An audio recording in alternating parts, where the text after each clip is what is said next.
అందరికీ నమస్తే. గణేశుని పండుగ వచ్చిందంటే చాలు అందరూ కూడా ఎంతో ఆటపాటలతో ఎంతో ఉత్సాహంగా పెద్ద పెద్ద విగ్రహాలని అందరికంటే ఎక్కువ మా విగ్రహమే మంచిగా ఉండాలి, అందరికంటే ఎక్కువ మేమే విగ్రహాన్ని ఎక్కువ పైసలు పెట్టి కొనాలా, దానికి సంబంధించిన లడ్డు ఏర్పాట్లు మండపాలు ఇట్లా చాలా రకాలుగా అందరికంటే ఎక్కువగా మేమే ఉండాలని చెప్పేసి చాలా ఆతృత పడుతుంటారు. గణేష్ పండుగ అంటే చాలా ఉత్సాహంతో ఉంటారు. అయితే 9 రోజులు కొంతమంది, అలాగే 3 రోజులు, 5 రోజులు, 11 రోజులు ఇలా కొంతమంది పూజించుకున్న తర్వాత విసర్జనం అయ్యే టైంలో అంటే పూజించినన్ని రోజులు ఒక విధంగా ఉంటే నిమజ్జనం టైంలో ఏ విధంగా ఉంటుంది చూసుకుంటే ఒకసారి కనుక నేను మీ విజువల్స్లో చూపిస్తాను. ఇప్పుడు ప్రస్తుతానికైతే మనం ట్యాంక్ బండ్ మీద ఎక్కడెక్కడైతే గణేషుని నిమజ్జనాలు జరిగినాయో ఆ ప్లేస్లో అయితే ఉన్నాము. మరి 9 రోజుల పాటు 11 రోజుల పాటు ఎంతో ఉత్సాహంగా ఎంతో ఆనందంగా ఫ్యామిలీస్తో కలిసి ప్రతి ఒక్కరు కూడా గణేషుని పండగ అనేది చాలా మంచిగా జరుపుకుంటారు. దాని తర్వాత వినాయకుడు నిమజ్జనం చేసే టైంలో కూడా కొంతమంది వ్యవహరించిన తీరు కావచ్చు, అదేవిధంగా కొంతమంది నిమజ్జనం చేసిన టైంలో ఉండే విధి కావచ్చు. ఒకసారి నేను మీకు విజువల్స్లో చూపించే ప్రయత్నం అయితే చేస్తాను. ఒకసారి విజువల్స్లో చూడండి. సో ఏంటంటే మనకి హైకోర్టులో కావచ్చు, సుప్రీంకోర్టులో కావచ్చు పీఓపీ బొమ్మలు అనేవి యూజ్ చేయొద్దు అని చెప్పేసి కూడా కేసులు కూడా నడిచాయి. కానీ చాలా వరకు పీఓపీ బొమ్మలు ప్లాస్టర్ ఆఫ్ ప్యారిస్ని ఎక్కువగా యూజ్ చేసి బొమ్మలు తయారు చేయడం అయితే జరిగింది. మట్టి విగ్రహాలని కనుక మనము పెట్టుకుంటే ఇట్లా నీటిలో నిమజ్జనం చేసిన టైంకి మనకు అది మట్టి వెంటనే కరిగిపోతుంది కాబట్టి నీటిలో అది సముద్రానికి నదికి ఒడ్డున ఉన్నా లేకపోతే లోపలికి వెళ్ళినా కానీ అది వెంటనే మునిగిపోతుంది. కాబట్టి అందుకనే చెప్తూ ఉంటారు పీఓపీ బొమ్మల కంటే మట్టి బొమ్మలు అనేవి చాలా ఈజీగా మునగడానికైనా దాని తర్వాత వచ్చే కాలుష్యానికైనా కానీ ఎటువంటి నష్టం వాటి లేకుండా ఉండడానికి మట్టి బొమ్మలు యూజ్ చేస్తే బెటర్ అని చెప్పేసి కూడా చెప్తుంటారు. కానీ ఎంతో అలంకరణతో కూడా తయారు చేసిన బొమ్మల్ని కొంటూ ఉంటాం మనం. అయితే 9 రోజులు 11 రోజులు పూజించిన తర్వాత అసలు వినాయకుడు ఎట్లా ఉంటాడు అంటే కొంతమంది నిమజ్జనం చేసే టైంలో ఇట్లా విసిరేయడము, అదేవిధంగా క్రెయిన్ల సాయంతో మరికొంతమంది నిమజ్జనం చేయడము, మరి చిన్న చిన్న విగ్రహాలను అయితే ఇట్లా ఒడ్డుకే ఉండి లోపలికి ఇసిరేయడం వల్ల అవన్నీ లోపలికి వెళ్ళకుండా ఉండడము, అవన్నీ ఎట్లయితే మనము కొట్టు దగ్గర నుంచి వెళ్ళి కొనుక్కొని పోతామో సేమ్ అట్లనే కొన్ని విగ్రహాలు అయితే బయటకు వచ్చినాయి. ఒకసారి మీరు చూడండి విజువల్స్లో. మరి కొంతమంది అయితే పీఓపీ కాకుండా ఐరన్ పెట్టి కూడా పెద్ద పెద్ద విగ్రహాలను కూడా ఐరన్ పెట్టి తయారు చేస్తూ ఉంటారు. మన ముంగట ఒక వినాయకుడు కనబడుతున్నారు. అయితే ఒకసారి వినాయకుడిని చూస్తే తల చేతుల భాగం వరకు విరిగిపోయి ఉన్నాయి. ఎట్లయితే మనము కొనుక్కొని వచ్చిన విధంగానే ఇప్పుడు వినాయకుడు కూడా అట్లనే ఉన్నాడు. అంటే ఇది నీటిలో మునిగినా కానీ కొంచెం కూడా కరగలేదు. ప్లాస్టర్ ఆఫ్ ప్యారిస్ పీఓపీ ఉంది కాబట్టి కొంచెం కూడా కరగలేదు. అదేవిధంగా దాంట్లో ఉన్న ప్లాస్టర్ అనేది కూడా నీళ్ళలో పడ్డాగడి అది కాలుష్యం అయ్యి మళ్ళీ ఎఫెక్టే పడుతుంది తప్ప అది కొంచెం కూడా కరగలేదు. ఎట్లయితే మనం షాప్లోకి వెళ్ళి తీసుకొచ్చి వచ్చినామో సేమ్ అట్లనే ఉంది. అదే ఒకవేళ మట్టి విగ్రహం అయితే ఈ పాటికి కరిగిపోయి ఉంటుంది. సో వీటిలలో కొన్ని బొమ్మలలో మనం ఇప్పుడు చూపించే దాంట్లో కొంత కర్రలతో చేసినవి, అలాగే కొంత ఇనుముతో చేసినవి, ఎక్కువగా అవి కూడా ప్లాస్టర్ ఆఫ్ ప్యారిస్ యూజ్ చేసినవి అయితే ఉన్నాయి.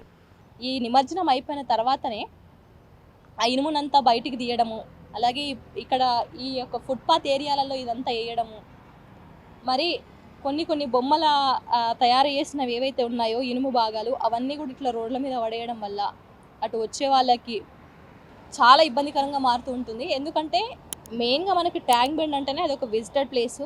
సో ట్యాంక్ బండ్ పరిసరాలు కూడా చాలా నీట్గా అండ్ క్లీన్గా ఉండాలి. కాకపోతే మనకి వినాయకుడు నిమజ్జనం అయిపోయిన ఒక 1 వీక్ దాకా కూడా ఈ విధంగానే ఉంటుంది ట్యాంక్ బండ్ అంతా. ట్యాంక్ బండ్ చుట్టూ మొత్తం ఈ విధంగానే ఉంటుంది.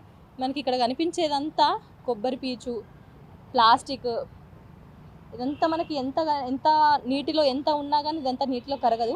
సో ఈ విధంగానే ఉంటుంది. ఇది మళ్ళీ తీసుకుపోయి ఎక్కడ పడేస్తారంటే డంపింగ్ యార్డ్లో పడేస్తారు. మనం ఎంతో ఇష్టంతో పూజించుకునే దేవుణ్ణి ఇప్పుడు కొన్ని బొమ్మలు అయితే కరగకుండా ఉన్నాయి కదా, ఆ కరగకుండా ఉన్న బొమ్మలను తీసుకెళ్ళి డంపింగ్లో పడేస్తుంటారు. మనకి నిమజ్జనం అయిపోయిన తర్వాత రోజు నుంచి వెళ్ళి కూడా ఇక్కడ చాలామంది ఎక్కడెక్కడి నుంచో ఉన్న వ్యక్తులందరూ వచ్చి కూడా దాంట్లోకి ట్యాంక్ బండ్లోకి దిగి మరి ఇనుము వస్తువులు ఏవైతే ఉన్నాయో, ఇనుముతో తయారు చేసిన వినాయకులు ఏవైతే ఉన్నాయో అవన్నీ బయటకు తీసి కొన్ని విరిగిపోని బొమ్మలు కూడా ఉంటాయి ప్లాస్టర్ ఆఫ్ ప్యారిస్తో చేసి, అందులో ఇనుము ఉన్న బొమ్మలు కూడా ఉంటాయి. అయితే ఆ బొమ్మల్ని కూడా వాళ్ళంతటా వాళ్ళే సుత్తలతోటి వాటితోని విరగొట్టి దాంట్లో ఉన్న ఇనుముని తీసి అమ్ముకుంటారు. సో ఇట్లా ఇప్పుడు ఇక్కడ బయట పడేసిన ఇనుము మొత్తం ఎవరికి వాళ్ళు వచ్చి కట్ చేసుకొని వెళ్ళడము అదంతా కూడా ఉంది. ఇదంతా మనకి ట్యాంక్ అండ్ మెయిన్ ప్లేస్ మీదనే ఉంది. సో ఇది కనుక క్లీన్ చేయాలంటే దాదాపు ఒక 1 వీక్ పట్టే అవకాశం ఉంటుంది. దానికి కూడా జిహెచ్ఎంసీ వాళ్ళైతే డైలీ డే అండ్ నైట్ కూడా వర్క్ చేస్తున్నారని చెప్పేసి కూడా చెప్తున్నారు. మనకి వినాయకులకు ఉన్న ఇనుము ఏదైతే ఉంటుందో అది ఈ విధంగా ముక్కలుగా కట్ చేసి అమ్ముకుంటూ ఉంటారంట. సో అంతా ఈ విధంగా ఉంటుంది. అయితే చాలామంది కూడా ఇక్కడికి వినాయకులు నిమజ్జనం చేసిన తర్వాత ట్యాంక్ బండ్ ఎట్లా ఉంటుంది అని చెప్పేసి కూడా చూడడానికి చాలామంది వస్తున్నారు. దగ్గర జిహెచ్ఎంసీ వాళ్ళు తెలిపిన వివరాల ప్రకారం ఇప్పటివరకు ట్యాంక్ బండ్ చుట్టూ కూడా 90,000 విగ్రహాలకు పైగా నిమజ్జనం అయ్యాయి అని చెప్పేసి కూడా జిహెచ్ఎంసీ అయితే ఒక అంచనాకు వచ్చింది. అయితే ఇట్లా ఈ విధంగా ఉన్న ఇనుమునంతా కట్ చేసి ఆ పిఓపి బొమ్మలు కూడా ఏవైతే ఉన్నాయో ఆ బొమ్మలు అసలు అవి నీళ్ళలో నానిపోవు కాబట్టి ఆ బొమ్మలు ఏ విధంగా అయితే ఉన్నాయో ఆ బొమ్మల్ని కూడా బయటకు తీసి కట్ చేసి దాంట్లో ఉన్న ఇనునంతా అమ్ముకుంటారంట. సో ఒక్కసారి విజువల్స్లో చూడండి. నార్మల్ టైంలో మనకి ట్యాంక్ బండ్ ఏ విధంగా ఉంటుంది, ఇప్పుడు ట్యాంక్ బండ్ ఏ విధంగా ఉంటుంది అనేది అందరికీ పెద్ద క్వశ్చన్ మార్క్. నిమజ్జనం అయిపోయిన తర్వాత అసలు ఎట్లా ఉంటాయి, మనం తీసుకొచ్చుకున్న బొమ్మలు ఎట్లా ఉంటాయి ఏందనేది కూడా అందరికీ పెద్ద క్వశ్చన్ మార్క్. అయితే అదేవిధంగా మనకి ట్యాంక్ బండ్ లోపల అటు జేసీబీలతోటి ఇంకా ఎక్కడెక్కడ బొమ్మలు ఉన్నాయి మునగకుండా, ఒకవేళ దాంట్లో లోతుకు వెళ్ళిపోయినాక కూడా ప్లాస్టర్ ఆఫ్ పారిస్ పిఓపి బొమ్మలు అనేవి నీటిలో కరగవు కాబట్టి ఆ బొమ్మలు అదే విధంగా ఉంటే ఇబ్బంది కలుగుతుంది. కాబట్టి ఆ విధంగా బొమ్మలు ఏమైనా ఉన్నాయా, కరిగిపోని బొమ్మలు ఏదైనా ఉన్నాయా నీళ్ళలో అని చెప్పేసి కూడా జేసీబీ సహాయంతో మొత్తం ట్యాంక్ బండ్ చుట్టూ ఒక 1 వీక్ వరకు అయితే ఇట్లా పనులు జరుగుతూ ఉంటాయి. అదేవిధంగా రోడ్లపై కూడా ఈ దాంట్లో నుంచి తీసిన బొమ్మలన్నీ కూడా రోడ్లపై వేస్తూ ఉంటారు. కాబట్టి మరి ఇక్కడ ఉన్న మట్టిని కావచ్చు, అదేవిధంగా బొమ్మల్ని కావచ్చు, ఇనుముని కావచ్చు క్లీన్ చేయడం అంతా ఒక వారం రోజులు టైం పడుతుంది. అదేవిధంగా వినాయకుడి బొమ్మలో ఎక్కడెక్కడైతే ఇనుము యూజ్ చేసి ఉంటారో ఆ ఇనుముని కూడా కట్ చేసుకొని ఎక్కడ వాళ్ళు అక్కడ అది తీసుకెళ్ళి అమ్ముతూ ఉంటారు. సో ఆ బొమ్మల్ని కూడా ప్లాస్టర్ ఆఫ్ ప్యారిస్తో తయారు చేసిన బొమ్మల్ని కూడా అదంతా పగలగొట్టి ఇష్టారీతిన కూడా ఆ ఇనుము కోసం మనం ఎంతో ప్రేమతోటి తెచ్చుకున్న బొమ్మలన్నిటిని కూడా ఇష్టారీతిన పగలగొట్టి దాంట్లో ఉన్న ఇనుమంతా తీసుకెళ్ళి కూడా అమ్ముతూ ఉంటారు. సో ఇది మన దగ్గర ఉన్న ఇన్ఫర్మేషన్.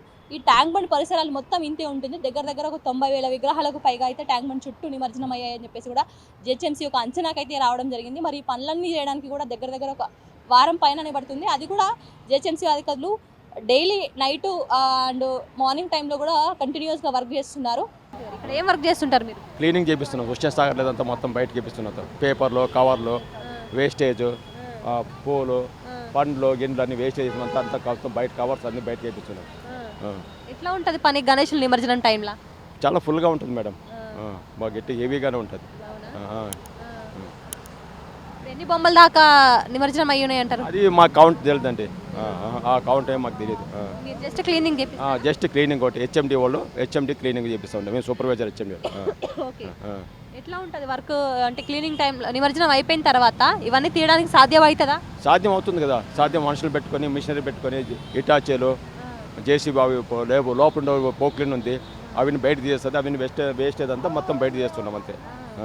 ఎన్ని రోజులు టైం పడుతుంది? ఇంకో 5 వారం పడుతుంది. ఇంకా నార్మల్గా నిమజ్జనం అయిన తర్వాత 10-15 రోజులు అవుతుంది. 10 రోజులు అవుతుంది. ఇంకా ఇప్పటివరకు ఎన్ని వినాయకులు తీసారు అట్లా ఏమన్నా తెలుసా? అన్నీ తీసినాం. చాలా బండ్ల పైన ఇప్పటికీ చాలా తీసిన. అటు పక్క ఇటు పక్క అది పైన లోపల ఒక మిషన్ ఉంటుందన్నమాట. ఆ మిషన్ అంతా బయటకు తోసేస్తుంది. అక్కడ నుంచి ఇటాచి పెట్టేసి బయటకు తోసేస్తాం. మేము టిప్పర్లు పెట్టి 10 టిప్పర్లు ఉన్నాయి. 10 టిప్పర్లు లోడ్ చేసి డంపింగ్ పంపిస్తున్నాం. ఇప్పటివరకు అయితే ఎన్ని వినాయకులు నిమజ్జనం అయ్యాయని తెలియదు. కాకపోతే ఈ పిఓపి బొమ్మలు ఉంటాయి కదా, మట్టి బొమ్మలు కాకుండా బొమ్మలు అవి కాకుండా అట్లా మామూలుగా ఇవి అన్ని మొత్తం అన్ని బయటకి వేపిస్తున్నాం అంతా. కొన్ని బొమ్మలు కరగని కూడా కరగలేదు కదా. అవి కూడా మన కరక్కోకుండా బయట వేసింటారు కదా. ఆ బయట వేసిన తీసుకొని లోపల వేసేస్తున్నాం. మళ్ళీ లోనికి పోతే మళ్ళీ అంతా ఎక్కువ వేస్ట్ అవుతుంది కదా. అది ఇవన్నీ ఎక్కడ పంపిస్తారు? ఇవన్నీ డంపింగ్ పంపిస్తాం. కసంలోకి వేసేస్తాం అంతా. వేస్టేజ్లో పోతా అంతా మొత్తం డంపింగ్ వేస్తాం. అది ఏమిటికి పనికిరాదు కదా. మొత్తం అందులో కొన్ని బొమ్మలు కరగని ఉన్నాయి కదా, అందులో మొత్తం ఇక తీసేస్తారంతా. ఇటాచి మిషన్తో బయట తీసి అన్ని మొత్తం లోడ్ చేసి బయటకు పంపించేస్తాం అంతా. అదే టైంలో ట్యాంక్ బండ్ మొత్తం క్లీన్ చేస్తారా? అదే ప్రకారం టైంలో మూల ఎక్కడెక్కడ వేసింటారు అక్కడెక్కడ మూల కవర్ కార్నర్ ఒక ప్లేస్ ఎక్కువ ఉంది ఎక్కడికి వేసింటారో అంత మొత్తం తీసి బయటకు వేసేసి లోడ్ చేసి బయటకు పంపించేస్తాం. నార్మల్గా 3వ రోజు 5వ రోజు 11 రోజులకి ఇట్లా చేస్తూ ఉంటారు కదా నిమజ్జనం, మొత్తం ఒకటేసారి క్లీన్ చేసేస్తారు. ఒకటేసారి కాదు, పడిన తర్వాత వేసిన తర్వాత 2-3 రోజులు అయిన తర్వాత ఈ 4 రోజుల నుంచి అప్పటి నుంచి బయటకు తీసి చేపించేస్తుంటాం అంతా వర్క్. ఇప్పుడు రోజు 2 రోజు 4 రోజు 5 రోజు నుంచి స్టార్ట్ చేసినాము. అటుపక్క ఆ పీపుల్ ప్రజల దగ్గర అక్కడ ఇటాచి పెట్టినాము. పెద్ద లోపల పెద్ద మిషన్ ఉంటుంది, లోపల 4-5 మిషన్లు ఉంటాయి ఆ బయటకు తీసేసేటివి. ఇప్పటివరకు ఎన్ని బొమ్మలు తీసుంటారు? ఐడియా లేదు మేడం, అన్నీ కరిగిపోయింటాయి కదా, అంతా వేస్టేజ్ అయిపోయింది, అంతా దాంట్లో నీళ్ళు పడిందా బయటకు తోసేస్తుంటాము, ఎత్తుతుంటాం, పోతూ ఉంటాయి అన్నీ. ఇప్పుడు ఈ బొమ్మలలో ఇనుము పెడతారు కదా, ఆ రాడ్స్ అన్ని పక్కనే పడినాయి కదా, అటు పక్కనే ఉన్నాయి కదా, అంతా ఆ యాంగిల్స్ అన్ని పక్కనే ఉన్నాయి కదా, అవన్నీ ఇట్లా బయట నుండి చూడండి. అవన్నీ వాళ్ళు ఆ క్రేన్ వాళ్ళు వాళ్ళే వేసుకొని పోతారు, వాళ్ళ లేబరు వాళ్ళే తీసుకొని పోతారు అంతే. వీళ్ళకేం పని చేసే వాళ్ళకి మాకేం సంబంధం లేదు దాని గురించి. ఆ లేబర్కి మాకు అదంతా ఏం లేదు. మేమేమంటే క్లీనింగ్ వర్క్ అంతే, క్లీనింగ్ పర్పస్ ఒకటే. ఆ యాంగ్లర్స్ దాని పనికి ఏం పోము మేము. మాకు అంతా యాంగ్లర్స్ వాళ్ళే ఏం బయట వేసేస్తారు అంతా మొత్తం. మళ్ళీ యూజ్ చేస్తారా, అమ్ముకుంటారా? ఏటివి అవి యాంగ్లర్స్, అది మాకు తెలియదు మేడం, అది మాకు అదంతా దాని గురించి మనకు అనవసరం. మనకి మేమేముందో చెత్తారమో బయటకు వేసి క్లీనింగ్ చేసేవాళ్ళు అంతే. మీరు ఎంతమంది వరకు ఉన్నారు మరి ఇట్లా పని చేసే వాళ్ళు? 40-50 మంది దాకా ఉండరు ఇప్పుడు. ఎన్ని రోజుల నుంచి చేస్తున్నారు ఈ పని? ఇప్పుడు 10-12 రోజుల నుంచి చేస్తూనే ఉండము. ఖైరతాబాద్ గణేశుడి దగ్గర కూడా చాలా ఉండేనా? అవి కూడా తీస్తున్నాం కదా అన్నీ, అవి కూడా కంప్లీట్ మొత్తం క్లీన్ చేసామంతా. ఎక్కువ చెత్త ఖైరతాబాద్ వినాయకుడి దగ్గర నుంచి అక్కడ కూడా ఉంది, అక్కడ కూడా చాలా ఎక్కువ ఉంది, అక్కడ కూడా అంతా మొత్తం క్లీన్ చేస్తూనే ఉంటాం అక్కడ కూడా. ఎట్లా ఉంటుంది వినాయకుడు నిమజ్జనం టైంలో ఇక్కడ? చాలా ప్రశాంతంగా ఉంటుంది, నిమ్మలంగా ఉంటుంది. వినాయకుడు నిమజ్జనం అయిపోయిన తర్వాత పని ఎట్లా ఉంటుంది? నార్మల్గానే ఉంటుంది, నార్మల్గానే ఉంటుంది. వర్క్ ఎక్కువ ఏమి ఉండదు. వినాయకులు నిమజ్జనం అయినంతసేపు వర్క్ ఎక్కువ ఉంటుంది. వినాయకులు నిమజ్జనం అయిపోయిన తర్వాత అవి తీసి బయట వేస్తారు కదా, ఏం లేదు, క్లీన్ చేస్తారా మీరు? మేమేం చేయము, వేరే వాళ్ళని పెట్టుకొని చేసుకుంటాం. మీరు ఓన్లీ ఇక్కడ రోడ్లు అనేది క్లీన్ చేస్తారు? అవును, రోడ్లు మాత్రమే క్లీన్ చేస్తాము. ఏమన్నా అక్కడంతా క్లీన్గా లేకుంటే ఎక్కడ ఏది ఉన్నా తీసేసుకుంటాం. ఇప్పుడు వినాయకులు తీసేసిన దగ్గర మీరే చేస్తారా? మేము చెయ్యము, వాళ్ళు వర్కర్లను పెట్టుకొని వాళ్ళే చేయించుకుంటారు. మేమేం చేయము. మేము జాడు కొట్టడం వరకే మేడం. ఏదైనా వర్క్ ఎక్స్ట్రా ఉంటే చేస్తాము వినాయకులు అప్పుడు, కానీ ఇప్పటి వరకు అయితే ఏమి ఉండదు వినాయకులు తీసేసాక. సో ఇది ఇక్కడ ఉన్న పరిస్థితి. కెమెరా పర్సన్ రాజుతో Sailaja, signal TV, Tank bund.